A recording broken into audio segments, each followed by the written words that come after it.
အသက်25နှစ်နဲ့ထိုင်းနိုင်ငံရဲ့အသက်အငယ်ဆုံးလွတ်တော်အမှချစ်လာသူနိုင်ငံရေးဆိုတာဝါရင်အသွေးအကြုံရင်းသူတွေပဲလုံနိုင်တဲ့အရာလို့လူအများကချင်မှထားကြပါတယ်။ဒါပေမဲ့အခုထိုင်းနိုင်ငံရဲ့နိုင်ငံရေးရည်စည်းကြောင်းမှာတော့လူငယ်တွေရဲ့အခန်းကဏ္ဍကတဟုန်ထိုးမြင့်တက်လာခဲ့ပါပြီ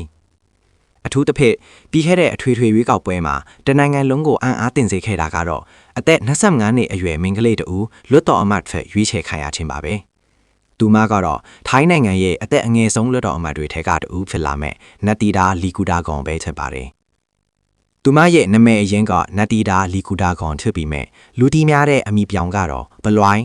ဖြစ်ပါတယ်။ဘလွိုင်းဟာထိုင်းနိုင်ငံရေးလောကနဲ့မစင်းလာတဲ့မိသားစုနောက်ခံကနေဆင်းသက်လာတာပါ။သူမဟာဘူရီရန်ပြည်နယ်စီမံခန့်ရေးအဖွဲ့ PAO ဥက္ကဋ္ဌထသူဖူးစစ်လီကူတာကွန်ရဲ့တမီဖြစ်ပါတယ်။ဒါကြောင့်သူမရဲ့သွေးထဲမှာနိုင်ငံရေးနဲ့ပြည်သူ့ဝန်ဆောင်မှုလုပ်ငန်းတွေဟာငယ်စဉ်ကတည်းကအစီအစဉ်နေခဲ့တယ်လို့ပြောလို့ရပါတယ်။